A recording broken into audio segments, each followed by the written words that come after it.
അയ്യോ, സംഭവം ഭയങ്കര തമാശയാണ് കേട്ടോ. അയ്യോ, ഇതുപോലെ എനിക്ക് സത്യം പറഞ്ഞാൽ ഇതുപോലെ ഒരു ഐറ്റം, ഐറ്റം ഈ അടുത്ത കാലത്തൊന്നും കിട്ടിയിട്ടില്ല. മറ്റൊന്നുമല്ല, ഒരുത്തന് രാമനെ അറിയില്ല, രാവണനെ അറിയാം. ഈ വേട്ടവാളിയൻ രാമായണ മാസം മുഴുവൻ ഒളിവിലായിരുന്നു. ഇതാ ഇപ്പോഴും ഒളിവില്ല.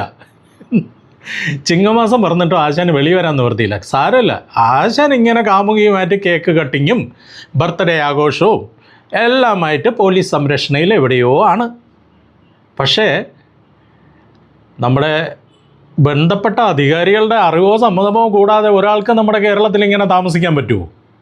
പണ്ടൊരാൾ കൊറോണ സമയത്ത് നമ്മുടെ അതിർത്തി കടന്ന് എവിടെ പോയി? ബാംഗ്ലൂർ വരെ.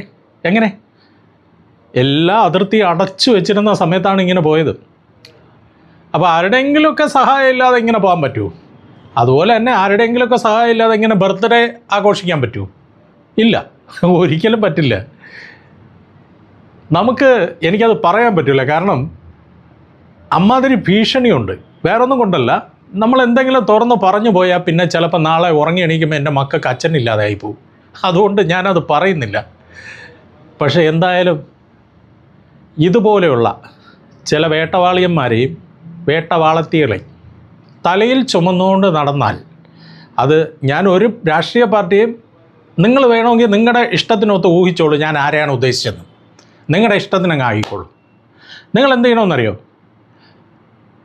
നിങ്ങൾക്ക് ആരോടാണോ വിരോധമുള്ള അവരുടെ പേര് നിങ്ങളങ്ങ് സങ്കല്പിച്ചോളൂ. അവരുടെ സംരക്ഷണം ഇല്ലാതെ ഒരിക്കലും ഇതുപോലെയുള്ള ഒരുത്തനും ഇതുപോലെ വിളഞ്ഞ് ഇങ്ങനെ കായ്ച്ച് പഴുത്തിങ്ങനെ നിൽക്കാൻ പറ്റില്ല. ഇനി എന്തൊക്കെ നമ്മൾ സിലബസിൽ പഠിക്കേണ്ടി വരുമെന്ന് മാത്രം ആലോചിച്ചാൽ മതി.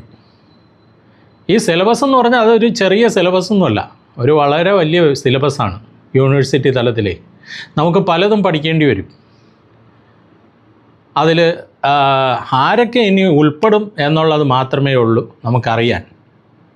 ഒരു വിനായകൻ, പിന്നെ ഒരു വേടൻ, രശ്മി നായർ, ഇതുപോലെ പട്ടിക നീളുകയാണ്. വളരെ സാംസ്കാരിക കേരളത്തിന് ഒരുപാട് തിലകക്കുറി ചാർത്തിയിട്ടുള്ള മഹത് വ്യക്തികളാണ് ഈ പറഞ്ഞ ആളുകളൊക്കെ കേട്ടോ. അപ്പോൾ ഇവരുടെയൊക്കെ വായിൽ വരുന്ന വൃത്തികേടുകൾ നമ്മുടെ പിള്ളേർ പഠിക്കാതിരിക്കാൻ വേണ്ടിയിട്ട് നമ്മുടെ ജനസമൂഹം ഇപ്പോൾ ഒരു പൊതുസമൂഹത്തോടൊരു ചോദ്യാവലി അവരോട് ചോദിച്ചപ്പോൾ അവർ പറഞ്ഞ ഉത്തരം എന്താണെന്നറിയോ? നമ്മൾ മറ്റേതെങ്കിലും പുറത്തുള്ള അന്യ യൂണിവേഴ്സിറ്റികൾ, മറ്റ് സംസ്ഥാനങ്ങളിൽ എവിടെയെങ്കിലും പഠിപ്പിച്ച പിള്ളേരെ ഒരു നില പറ്റിച്ചോളാം. കാരണം ഇവിടെ പഠിക്കാൻ ഏതെങ്കിലും യൂണിവേഴ്സിറ്റിയിൽ ചേർത്താൽ പഠിക്കേണ്ടി വരുന്ന വേടൻ്റെ പാട്ടായിരിക്കുമല്ലോ. അതും പഠിച്ചുകൊണ്ട് ദേശീയ തലത്തിലൊരു പരീക്ഷയ്ക്ക് എന്തെങ്കിലും പോയി കഴിഞ്ഞാൽ, അല്ലെങ്കിൽ അന്താരാഷ്ട്ര നിലവാരത്തിലുള്ള ഏതെങ്കിലും ഒരു മത്സര പരീക്ഷയിൽ പോയി കഴിഞ്ഞാൽ ഞങ്ങളുടെ കുട്ടി എന്താവും, അതിൻ്റെ ഭാവി എന്നോർത്താണ് ഇവിടെ രക്ഷിതാക്കൾ ചിന്തിച്ച് ആകെ വിഷമിക്കുന്നത്.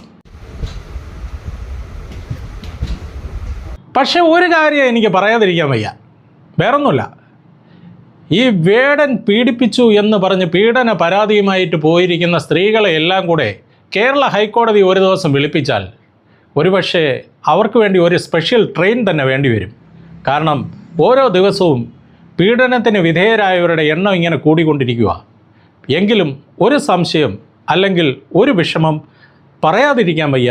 മറ്റൊന്നുമല്ല, ഒരു പീഡനം സംഭവിച്ചു കഴിഞ്ഞാൽ അത് പറയാൻ എന്തിന് ഇത്ര കാലതാമസം? 4-5 വർഷം കഴിഞ്ഞ് വന്നൊരു പരാതി, അതിനോട് യാതൊരു യോജിപ്പുമില്ല. എങ്കിലും പരാതി തന്നെയാണ് കേട്ടോ. അതുകൊണ്ട് നമുക്ക് ഈ കാര്യം ഇവിടെ വെച്ചങ്ങ് പറഞ്ഞ് നിർത്തുകയാണ്. കൂടുതലൊന്നും പറയുന്നില്ല. നന്ദി, നമസ്കാരം. അൻസു ടോക്കീസിന് വേണ്ടി നിങ്ങളുടെ ഹരികുമാർ ഗോവിന്ദൻ. ബൈ.